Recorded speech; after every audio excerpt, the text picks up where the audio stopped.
இன்ட்ரெஸ்டிங்கான வீடியோக்களை பார்க்க நம்ம தமிழ் வீடியோஸ் சேனலை சப்ஸ்கிரைப் பண்ணிக்கோங்க. மறக்காம பக்கத்தில் இருக்கிற பெல் பட்டனை டச் பண்ணி ஆல் அப்படின்ற ஆப்ஷன் வரும், அதை அழுத்திக்கோங்க. அப்போதான் நாம போற புது வீடியோக்கள் உங்களுக்கு வந்து கொண்டே இருக்கும். தூத்துக்குடியில் 12ஆம் வகுப்பு மாணவிக்கு நடந்த சம்பவம் ஒட்டுமொத்த தமிழக மக்களையும் அதிர்ச்சிக்குள்ளாக்கி இருக்கக்கூடிய நிலையில இந்த சம்பவம் நடந்து 6வது நாள் ஆயிடுச்சு. இந்த 6வது நாளில் பல திடுக்கிடும் உண்மைகள் வெளியாகி இருக்கின்றது. குறிப்பாக அந்த மாணவியினுடைய பிரேத பரிசோதனை அறிக்கையிலிருந்து அந்த மாணவியின் உடலை வாங்க பெற்றோர் மறுப்பு தெரிவித்திருக்காங்க. அதை பற்றியும் இந்த வழக்கானது சிபிஐக்கு மாற்றப்பட வேண்டும் அப்படின்ற ஒரு தகவலும் வெளியாகி இருக்கின்றது. ஏன் அப்படின்றத பற்றியும் சிபிஐக்கு மாற்ற வேண்டும் அப்படின்ட்டு வழக்கறிஞர் ஒருவர் ஜனாதிபதிக்கு மனு கடிதம் எழுதி இருக்கக்கூடிய தகவலும் தற்போது வெளியாகி அதிர்வலைகளை ஏற்படுத்தி இருக்கின்றது. மிக மிக முக்கியமாக இந்த வழக்கு தொடர்பாக ஏன் இன்னும் குற்றவாளிகளை கண்டுபிடிக்க முடியல, யார் யாரிடம் விசாரணை நடைபெற்றிருக்கின்றது அப்படின்ட்டு ஒட்டுமொத்த தகவலையும் தெளிவாக பார்க்க போகிறோம். கடைசி வர பாருங்க, எல்லாமே உங்களுக்கு புரியும். அதுக்கு முன்னாடி இந்த சம்பவத்தில் பாதிக்கப்பட்டு சித்திரவதைகளையும் கொடுமைகளையும் அனுபவித்து காலமான அந்த 12ஆம் வகுப்பு மாணவியின் ஆன்மா சாந்தி அடையணும். இதில் சம்பந்தப்பட்டவனுங்க யாரா இருந்தாலும் அவனுங்களுக்கு கடுமையான தண்டனை கிடைக்கணும் அப்படின்ட்டு நினைக்கிறவங்க இந்த வீடியோவை மறக்காம லைக் பண்ணிக்கோங்க. சரி, வாங்க வீடியோக்குள்ளார போகலாம். தூத்துக்குடி மாவட்டம் விளாத்திக்குளம் அருகே இருக்கக்கூடிய ஒரு கிராமத்தை சேர்ந்தவங்க தான் அந்த 12ஆம் வகுப்பு படிக்கக்கூடிய மாணவி. கடந்த மார்ச் மாதம் 10ஆம் தேதி மாலை சுமார் ஒரு 6 மணி அளவில் இயற்கை உபாதை கழிப்பதற்காக அந்த பகுதியில் இருக்கக்கூடிய காட்டுப்பகுதிக்கு சென்றிருக்காங்க. நீண்ட நேரமாக்கியும் வீடு திரும்பவே இல்லை. மகள் வீடு திரும்பாததால காட்டுப்பகுதிக்கு போய் தேடி இருக்காங்க. ஆனால் அந்த மாணவி கிடைக்கவே இல்லை. மறுநாள் 11ஆம் தேதி காட்டுப்பகுதியின் அடர்ந்த முட்புதருக்குள்ளார பார்த்தீங்கன்னா மீட்கப்பட்டிருக்காங்க காலமான நிலையில. இதனை அடுத்து இந்த தகவல் மிக பெரும் அளவில் பரவியதால ஊர் மக்கள் அனைவருமே கொந்தளித்து போயிட்டாங்க. குற்றவாளிகள் நிச்சயம் தண்டிக்கப்படுவார்கள், கண்டுபிடிக்கப்படுவார்கள் அப்படின்ட்டு அமைச்சர் கீதா ஜீவன், விளாத்திக்குளம் தொகுதி எம்எல்ஏ மார்க்கண்டேயன் போன்றோர் உறுதி அளித்தாங்க.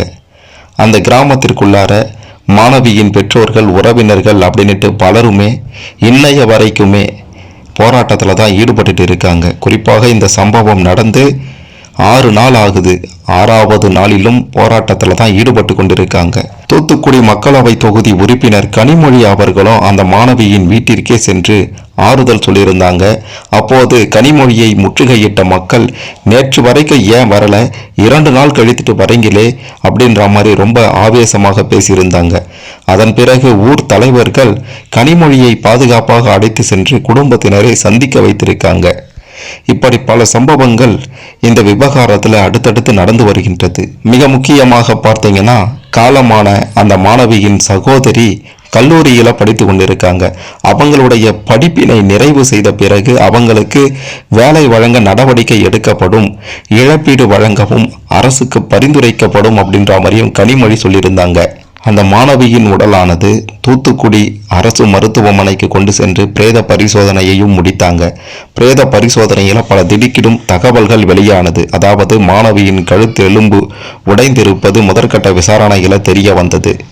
பிரேத பரிசோதனை முடிந்து மாணவியின் உடல் தூத்துக்குடி அரசு மருத்துவமனையில் தற்போது வரைக்கும் குளிர்சாதன பெட்டியில தான் வைத்திருக்காங்க. குற்றவாளியை கண்டுபிடிக்கும் வரை உடலை பெறமாட்டோம் அப்படின்ட்டு மாணவியின் பெற்றோர், உறவினர்கள், கிராமத்தினர் எல்லோருமே போலீசாரிடம் திட்டவட்டமாக சொல்லியிருக்காங்க. இதனால இந்த சம்பவம் நடந்து இன்னையோட 6 நாட்கள் ஆகின்றது. 6 நாள் வரைக்கும் உடலை பெறாம போராட்டம் நடந்துட்டு தான் இருக்கு. மாணவியினுடைய உடல் கண்டெடுக்கப்பட்ட அன்றே பார்த்தீங்கன்னா 6 தனிப்படைகள் அமைக்கப்பட்டிருக்கின்றது. இந்த சம்பவம் தொடர்பாக ஏன் இது வரைக்கும் யாரையும் கைது பண்ணலை அப்படின்ற மாதிரியும், என்ன நடந்தது, ஏன் கைது பண்ண முடியல அப்படின்ற பல கேள்விகள் எழுந்த நிலையில இந்த சம்பவம் தொடர்பாக இதுவரைக்கும் 14 பேரிடம் விசாரணை செய்யப்பட்டிருக்கின்றதாம். அந்த கிராமத்தை சேர்ந்த 2 பேரை பிடித்து தனிப்படை போலீசார் விசாரணையை மேற்கொண்டுட்டு வராங்க அப்படின்ற ஒரு தகவலும் தற்போது வெளியாகி இருக்கின்றது. இதற்கிடையில் அந்த பகுதியில் மாணவியின் இறப்புக்கு நீதி கேட்டு அந்த பகுதி மட்டுமல்லாமல் அந்த பகுதியை சுற்றி இருக்கக்கூடிய குளத்தூர், விளாத்திக்குளம், ஆறுமுகநேரி, கோவில்பட்டி, திருச்செந்தூர் ஆகிய பகுதிகளிலையும் பொதுமக்கள் சாலை மறியல், ஆர்ப்பாட்டம், போராட்டங்கள் இதிலெல்லாம் ஈடுபட்டு இருக்காங்க. மிக மிக முக்கியமாக இந்த சம்பவம் தொடர்பாக இன்று வெளியாகி இருக்கக்கூடிய தகவல் என்ன அப்படின்ட்டு பார்த்தீங்கன்னா, சம்பவம் நடந்த பகுதியில் சிசிடிவி கேமராக்கள் இல்லாததாலேயும் பல்வேறு காரணங்கள் கூறப்படுவதாலேயும் தான் சம்பவம் நடந்து 6 நாட்கள் ஆகியும் குற்றவாளிகளை அடையாளம் காண்பதில் சிரமம் ஏற்பட்டிருப்பதாக போலீசார் கண்டுபிடிப்பதில் திணறி வருவதாகவும் தகவல்கள் வெளியாகி இருக்கின்றது. இந்த விவகாரத்தில் இன்னொரு மிக முக்கியமான விஷயமும் வெளியாகி இருக்கின்றது. அதாவது இந்த வழக்கு தொடர்பாக காவல்துறையினரினுடைய விசாரணைகளில் பல்வேறு சந்தேகங்கள் இருப்பதாக கூறி வழக்கறிஞர் ஒருவர் இந்திய குடியரசுத் தலைவருக்கு கடிதம் எழுதியிருக்கக்கூடிய சம்பவமும் அதிர்வலைகளை ஏற்படுத்தி இருக்கின்றது. அதில் அவர் என்ன சொல்லியிருக்கிறார்னா, உள்ளூர் போலீசார் இந்த வழக்கை முறையாக கையாளவில்லை என்றும் அரசியல் அழுத்தங்கள் காரணமாக உண்மையான குற்றவாளிகள் தப்பிவிட வாய்ப்பிருப்பதாகவும் அவர் குறிப்பிட்டிருப்பது மிக பெரும் சந்தேகத்தை ஏற்படுத்தி இருக்கின்றது. அதாவது 5 நாள் 6 நாள் ஆகிடுச்சு, இன்னும் கண்டுபிடிக்கலையே அப்படின்ட்டு ஒரு சில செய்திகள் மக்களும் பார்த்தீங்கன்னா குரல் எழுப்பி கொண்டிருக்கக்கூடிய நிலையில இவர் இப்படி சொல்லியிருப்பது போலீசார் மீதும் சந்தேகத்தை எழுப்புவதாக இருக்கின்றது. இந்த வழக்கு மாநில எல்லையை தாண்டியும் பல்வேறு செல்வாக்கு மிக்க நபர்களோடும் தொடர்புடையதாக சந்தேகிக்கப்படுவதால இதனை உடனடியாக சிபிஐ விசாரணைக்கு மாற்ற வேண்டும் அப்படின்ற மாதிரியும் அந்த நபர் வலியுறுத்தியிருக்கின்றார். அவர் ஒரு வழக்கறிஞர் அப்படின்றதும் குறிப்பிட வேண்டிய விஷயம். அது மட்டுமல்லாம பாதிக்கப்பட்ட மாணவியின் குடும்பத்தினருக்கு அச்சுறுத்தல் இருப்பதாக கூறி அவர்களுக்கு தகுந்த பாதுகாப்பு வழங்கவும் குடியரசுத் தலைவரை கேட்டுக்கொண்டிருக்கிறாராம்.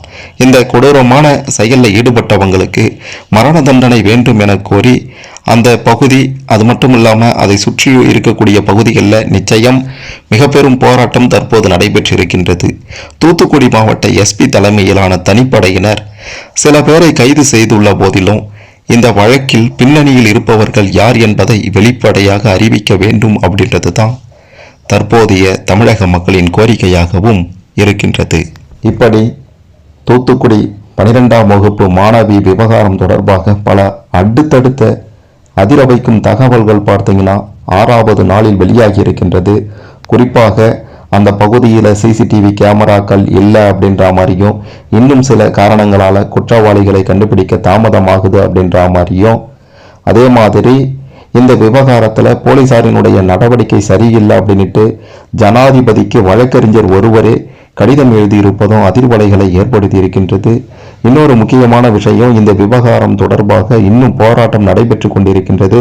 6வது நாள் ஆகியும் இன்னும் அந்த மாணவியின் உடலை வாங்காம போராட்டத்தில் பெற்றோரும் உறவினர்களும் ஈடுபட்டு கொண்டிருக்காங்க. இப்படி பல சம்பவங்கள் அடுத்தடுத்து நடைபெற்று கொண்டிருக்கின்றது. ஒரு பக்கம் விசாரணையும் போய் கொண்டிருக்கின்றது. விரைவில் அந்த மாணவிக்கு நீதி கிடைக்க வேண்டும், இதில் சம்பந்தப்பட்டவனுங்க கடுமையான முறையில் தண்டிக்கப்பட வேண்டும் அப்படின்றது தான் ஒட்டுமொத்த தமிழக மக்களினுடைய எதிர்பார்ப்பாக இருக்கின்றது. இந்த விவகாரத்தை பற்றி நீங்க என்ன நினைக்கிறீங்க அப்படின்றத கமெண்ட்ல சொல்லுங்க. மிக முக்கியமா மறக்காம இந்த வீடியோவை லைக் பண்ணிக்கோங்க, ஷேர் பண்ணிக்கோங்க. மாணவியின் விவகாரத்தில் தற்போது வரை என்ன நடந்து கொண்டிருக்கின்றது அப்படின்ற இந்த விஷயங்களை பலரும் தெரிந்து கொள்ள இந்த பதிவு நிச்சயம் உதவும்.